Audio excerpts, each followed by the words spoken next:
Hello and welcome to Written Sins program called Last Rites.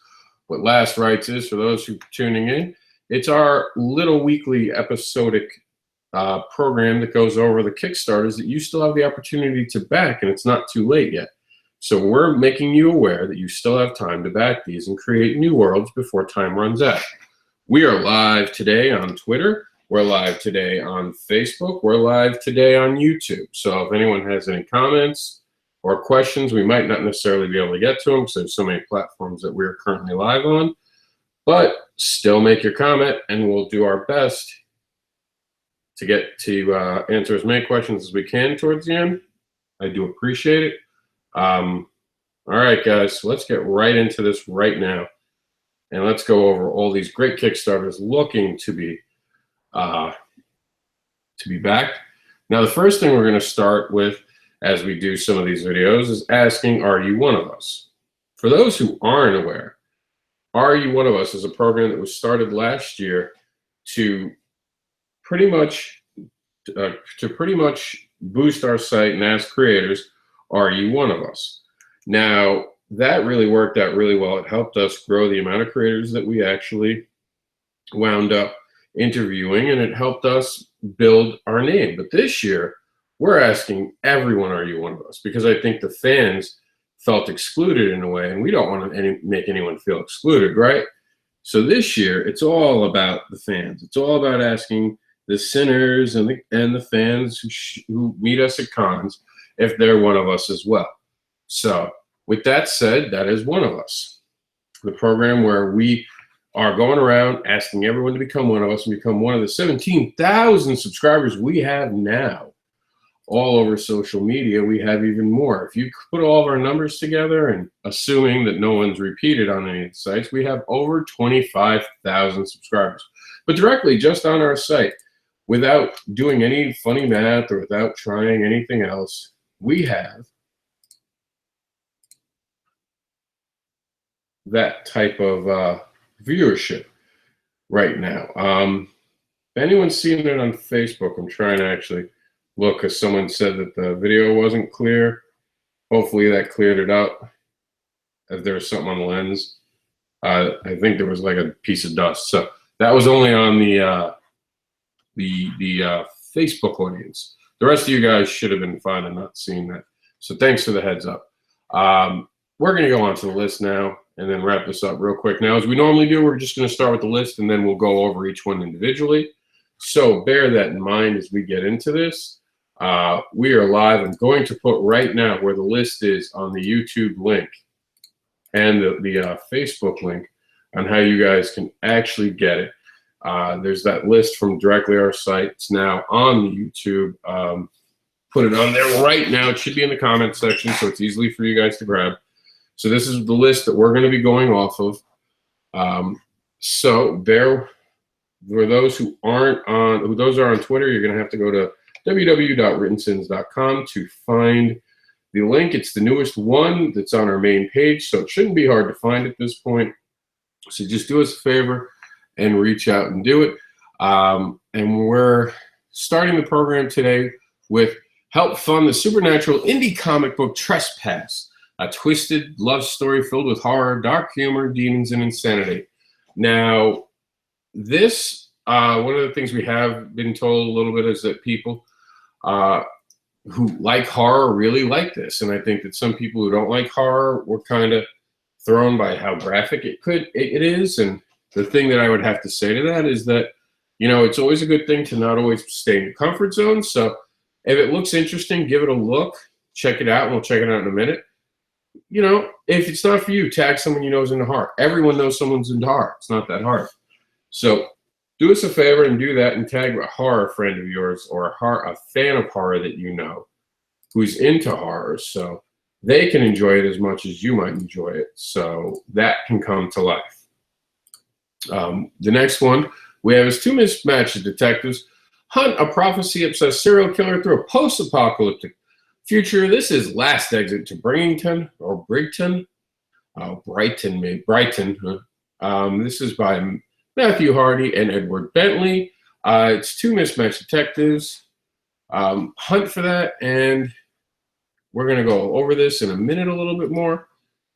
Every dollar counts. So what does every dollar count means? Every dollar count means that you have the opportunity to make things happen for a creator on Kickstarter right now.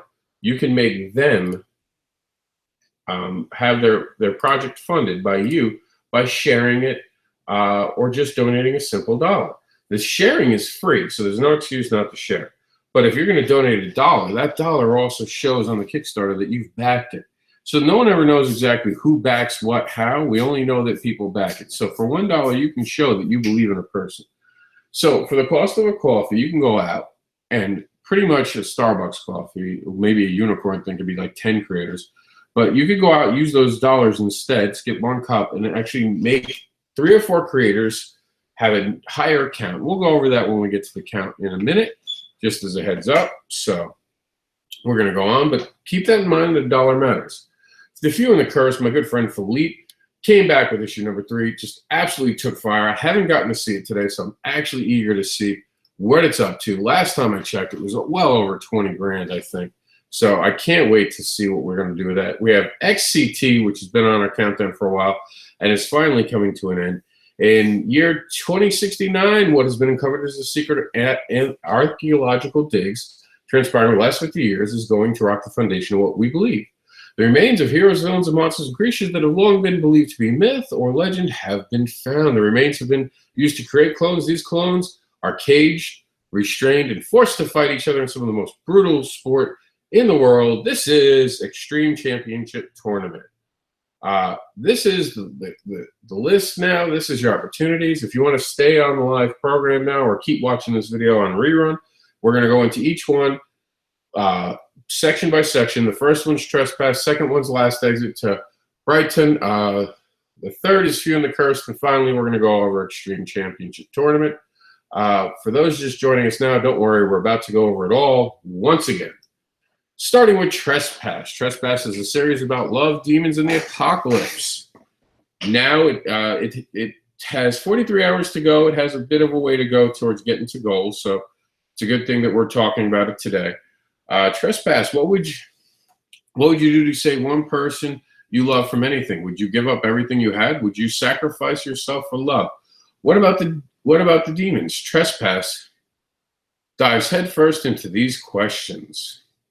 Trespass is a dark love story inspired loosely by the Divine Comedy, a long narrative poem by Dante Alighieri, written in 1308 to 1320, which tells a story of a journey through the realms of dead and confrontation with sin. This is an indie comic book that is brought to you from the twisted minds of Blake Dean and brought to life by artist Julian Shaw, colorist Luca Buglano, and letterer Tobin Recca. Sorry if I mispronounced those last names, guys. Do apologize. Names are not my thing. Okay, so it's an interesting twist. What would you do to save someone's life? And this is what happens. And this is a series that follows Dante Rhodes, a devoted husband who makes a careless bargain with the 7 deadly sins when, after a terrible car accident, his wife is barely clinging to life in a blood-stained hospital bed. At first, Dante begs in vain to a silent God, asking him to spare her and take him instead. The silent and short-lived pride, wrath, greed, envy, lust, sloth, and gluttony, all the wonderful characters that we have at our site, the 7 deadly questions, appear for the first time as voices in his head. Pride, no God here. Envy says, you do, however, have something we want. Lust says, we have. We can save you, beautiful wife. And Dante says, anything, just don't let her die. So it's your opportunity to make sure this Kickstarter doesn't die and launches off of Kickstarter within 43 hours. So here's what I want you to do. I want you to go out and I want you to share it. I want you to tell everyone you know about it. I want you to hit that share button. And I'm going to show you how easy this share button works. Go straight to the Kickstarter. Share either this, The Last Rites, which is right here. Look how easy. We're going to do it live on a video on 3 different platforms. That's how simple this is going to be. We're showing off. There it is. I just shared it. How cool is that? Now, there are many people who just saw it and they're like, ooh, what's this? That's what I need you to do. I need you to hit that share button. That share button doesn't cost you a penny. There's no reason you can't hit share. So if you back it now, we're going to talk about backers. See how this is a 24 backers right here? No matter what that number is, that number is always going to be better if it's one more. That number is used to later go to publishers and some fans. There are fans that I've spoken to who will say, if I notice a higher count, I'm more likely to back it because I think other people like it too and other people know this person. Because sometimes, as much as we have a strong fan base, and this is a reality of indie comics and Kickstarters, even if you have a very good, strong base, you don't necessarily always going to have them all backing every project you do or even the project you're doing right away, because people sometimes have financial issues and sometimes they just they do support you, they want to support you, but they just don't want to overpay for it. And things on Kickstarter are overpriced, and that's on purpose, and that's because it's not, Kickstarter is not a store. Kickstarter will tell you it's not a store, and people mistake that. And I always say, if you're worried and you want to save some money, just get the bare minimum right here. Every dollar counts, or a little extra effort, $5. You can get a PDF and a thank you in the page. I think it was a PDF. And you get just a book, a printed copy for 20 bucks. And I know 20 bucks sounds like a lot, but for anyone who's done indie comics, making a comic book, realistically, until you really start selling a lot of issues, honestly costs about $20 a comic book. Even the printing press. You got to talk about art. You got to talk about editors. You got to talk about writer's time. You have to talk about everything that goes into these comic books. So you guys can't look at this and get sticker shock and go, oh my God, I can get a Marvel comic book for $2.99. The reason Marvel can sell you that comic book for $2.99, and more than likely it's $4.99 nowadays, the reason they can sell it to you for $4.99 is the simple principle that they're printing 1 million of them, or, well, not 1 million, but probably 100,000 copies on a basic comic book. 100,000 copies, when you divide the cost, becomes nothing. But most indie creators sell just thousands of a comic book until they get picked up by a bigger publisher. So understand that's where the costs increase. You cannot, this would be like comparing a packaged costume you might buy at like Party City versus a cosplayer making their costume. The cosplayer making their costume is putting more energy and effort, and sometimes the quality is higher. And I do think that sometimes in indie comics we do see a higher quality. And in this, you do see some great art. It's definitely had the time taken with it, and this is a project that, unlike Marvel and DC, and once again, not knocking Marvel and DC with this comment, but it's the truth. Marvel and DC don't have to make a ton of money on what they do. They don't. They don't have to make it off one comic books. They know they're selling thousands upon thousands of comic books. So because they're trying to sell thousands and thousands of comic books, and they know that the way to make money is to keep churning it out, they don't always have the highest quality in some of the comic books that we might see in actually indie comics. Because indie comics, you're putting out 6 titles a year at most times as an artist. Most creators and writers put out between, I'd say, 6 and 12 stories in indie comics. And of course, this is just a barometer of bare minimums. There's, of course, bigger and less. The more you do, of course, the more you get profit on what you're doing, the more you get your stuff out there, and that's the basic idea. That's what Marvel and DC do. They get their stuff out. And to Marvel and DC's credit, they don't put out crap. They just put out crap stories lately, and that will change. Everything has it. And DC's been doing pretty good. I got to give them credit. And Marvel looks like it's about to do a swing. But still, they have that ability to make those mistakes. That's not something indie comic has. So that's why comic books are more expensive in indie comics, in a nutshell. I could literally have a 4-hour conversation with everyone on why it's more expensive for indie comics and why you should understand that what you're paying for is actually good for the money. But we don't want to spend all day here. I know everyone's got stuff to do. It's 5 o'clock on the East Coast. Everyone's racing to go home. Let's talk about Last Exit to Brighton, Absolute Edition, the graphic novel. So, would you kill to save your life? Would you murder to save your soul? Would you commit obscene acts of brutality and evil to ensure you didn't burn in hell? These are the questions facing 2 mismatched detectives hunting a prophecy-obsessed serial killer through a post-apocalyptic future. This is Last Exit to Brighton. All right, so shit's gone wrong in the future, as always. You never see anything where shit's gone right. Even when shit's gone right in the future, somehow it's gone wrong first. Probably because we're humans and we're fuck-ups. That'd be my guess. But here's the remastered 80-page Last Exit to Brighton edition. This has 7-page Robo-Nazi of preview story. So there's a preview story in this. This is hand-painted, which I thought was awesome. The art in this is spectacular. We're just going to take a look. And for those who want to punch Nazis right now, this is the perfect program, the perfect comic for you, because it looks like they get to punch robot Nazis. This is obviously a bigger story that's been combined into one epic collection. You guys are going to have the opportunity to do, and here's some of the characters that are with it. Now, one of the things we want to talk about right now is obviously how much support they need. And they don't need any support. Give them credit. They've doubled their ask, and they're on the way to tripling what they've actually. I think they've actually tripled. So they've gotten 3 times what they asked with 152 backers. Now, remember the point we were making before just a minute ago? 152 backers. Now, just think about that. You hear that. Think 1 second. Does that make you believe this is a better comic book because that's what you heard? Most people would say yes. Most people would say, well, if there's 152 people backing it, I want to be part of that. I want to, they must be doing something right. That's 152 people. And I know some people will be like, well, there's billions of people on the planet. Good for those billions of people. On Kickstarter, no one's ever gotten a billion people. Realistically, you only see in the hundreds. Now, speaking in the hundreds, and we're going to pass on to our next one, which I'm excited to talk about always. This is The Few and the Curse, number 3. Now, for those of you who haven't had the opportunity to back this yet, you guys are missing out.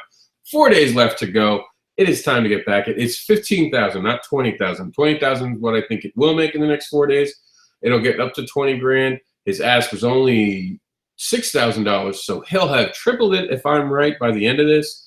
There is, I believe, yep, here it is, the returning passengers and the digital newcomers. So you can get the whole story now. Beautiful redhead. I'm Irish. I love redheads, so I've got a special place in my heart for redheads. But also, this is a very well-told story. It's a fascinating story. I am very excited about this story. Philippe's a friend. I've known him for a while. One of the first people we interviewed on Written Sins over a year ago, and we're about to celebrate that anniversary. So when Philippe has anything, I want to help him get it out there. I think this is fantastic. He just keeps putting it out very, very professionally. I mean, the art in it has stayed solid. There hasn't been much of a tweak, and the story is ongoing. So it's a fascinating thing. And for those who don't know, Philippe's first language is not English, so give him credit for being a bilingual creator. Now, this is a fantastic story. It's being told so well. Honestly, I haven't done a review for it because Philippe never asked me, but if I did a review, I would definitely call it a Mr. Anderson approved comic book. So if you're looking for a vote of confidence, I give you my vote of confidence. But now look at that number, 613 backers. We were just talking about 125 backers and going, wow, that's a pretty good number, right? Now you see the difference. When you see 123, you're like, that person's doing good. Now you see 613, and you're like, I really want to know what this guy's doing. Like, he must be doing something really well. And here's the truth. The more realistic price tag of the comic book is probably around $6,000. So he asked for about $6,000, and then you still have to print it. You still have to ship it. He has 613 comic books he now has to deliver. We're just assuming here that they're actual comic books. I'm sure there's digital mixed in there. So we'll call it 500, just for argument's sake. 500 comic books have to be shipped out. That's a lot of shipping costs. By the end of the day, even when you see a Kickstarter say that it has $15,000, it sounds great. It's not always what, winds up happening. And honestly, a lot of times, and many Kickstarter creators and people who've ran Kickstarters will tell you, you leave Kickstarter knowing you're going to owe money. You're going to have to put in some of your own money to make the Kickstarter come true. So keep that in mind when you're backing these. Never think that they have enough, because the writer doesn't actually get any money. Usually in this number, the writer's not getting paid. The writer's the last person to get paid. The creator or writer, depending on which they are. So sometimes people are paid just to be a writer, and it's work for hire, and the creator gets the money. Who's ever in charge of the project is usually the one not getting paid until profits are made and comic books are sold. So don't ever let this number, when it's so high, discourage you. Whenever it says that it's funded, or anytime it's on Kickstarter, if you like the idea, just put money into it. You're not going to go wrong. All right, we're going to wrap up real quick here with XCT, which is a tournament of cloned characters from our past who have come to life to fight each other in a deadly pit. Obviously, that guy looks pretty badass.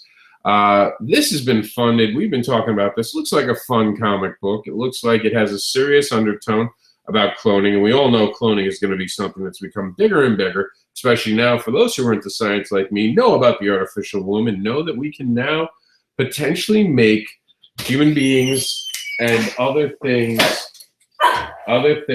based upon the fact that we don't need anyone home.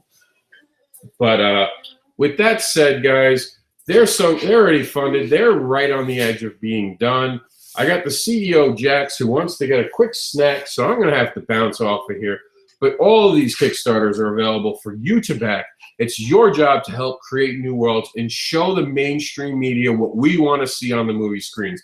You do that by supporting these things on Kickstarter, these great projects made by passionate creators. You are going to change the future of the world by using Kickstarter to teach the executives in Hollywood what we really want to see. Thank you for joining us. This has been Kickstarter Last Rites. We will see you tomorrow for Kickstarter Talk. Have a great night.